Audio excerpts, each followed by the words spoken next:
fuir l'argent. Ah non, on doit éviter l'argent. Non. Puisqu'il y a une entité, on va dire, démoniaque qui contrôle les finances. On se poserait peut-être la question, pourquoi ceux qui n'ont pas Dieu sont ceux qui contrôlent l'économie aujourd'hui? Nous sommes à Dieu, nous prions. Regardons par exemple notre contexte africain, dans la région des Grands Lacs. Le Congo, il a tout, nous avons tout ce qu'il nous faut, mais les chrétiens ne prospèrent pas.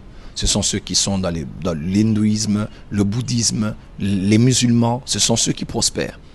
Et les chrétiens sont très souvent dans les déclarations, c'est la fin de l'année, beaucoup finissent avec des frustrations, après avoir déclaré au début de l'année, cette année sera l'année de percée, de prospérité. Mais à la fin, on dirait que l'argent ne répond pas. Et on se pose la question, mais pourquoi il y a autant de résistance pour que les enfants de Dieu ne touchent pas de l'argent? Parce que le diable sait qu'avec votre cœur généreux, votre amour pour les veuves et les orphelins, votre souci de voir le pays être développé, le diable sait que si l'argent tombe entre vos mains, vous pourrez faire des grandes choses avec. C'est comme ça que le diable combat beaucoup des enfants de Dieu sur le plan des finances. On se poserait peut-être la question, peut-être que ça a été prévu. Oui. Pourquoi alors Dieu demande qu'on paye la dîme, par exemple? C'est ça. Mais pourquoi Dieu demande qu'on paye la dîme? C'est parce que l'argent est imprimé par les banques, mais sa circulation est régulée par Mammon. C'est une divinité, c'est une principauté qui est derrière tout ce qui a trait avec l'argent. Voilà pourquoi tu peux toucher l'argent maintenant. Tous les bons projets que tu avais disparaissent. Toutes les bonnes pensées que tu avais s'en vont.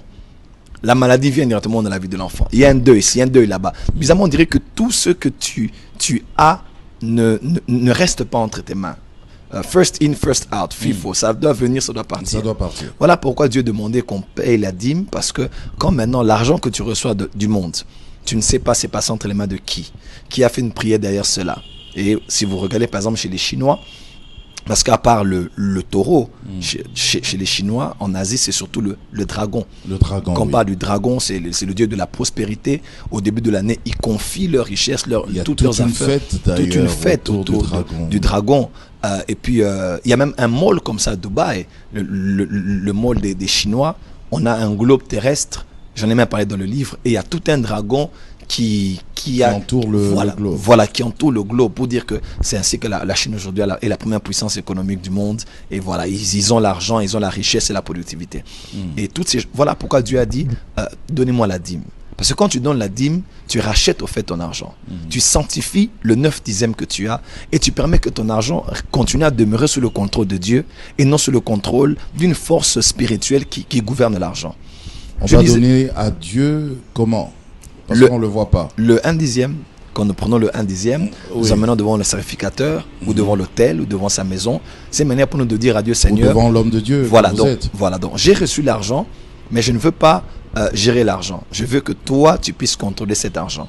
Que ce soit l'influence de ta main et non l'influence de Mammon derrière mon argent. Alors, je prends le 1/10 que j'ai et je le donne à Dieu. Mammon et Dieu ont un seul combat, c'est votre cœur.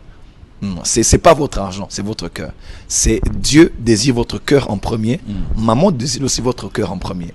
Et quand quelqu'un est capable de dire, j'ai 10 000 $, mais je prends 1 000 $ et avant une quelconque dépense, je la donne à Dieu. C'est une manière de dire à Dieu, tu es en premier dans ma vie, avant le loyer, avant l'argent, avant la voiture, avant tout ce que j'ai à faire, c'est d'abord toi. Donc la guerre entre Dieu et Maman, c'est toujours celui qui sera le premier dans ton cœur, dans tes priorités économiques. Et quand tu donnes la dîme, tu dis maintenant à Dieu, les 9/10 aussi t'appartient, Dieu met sa main et on peut prospérer. Dans un monde où le diable règne, on peut prospérer au milieu de nos ennemis.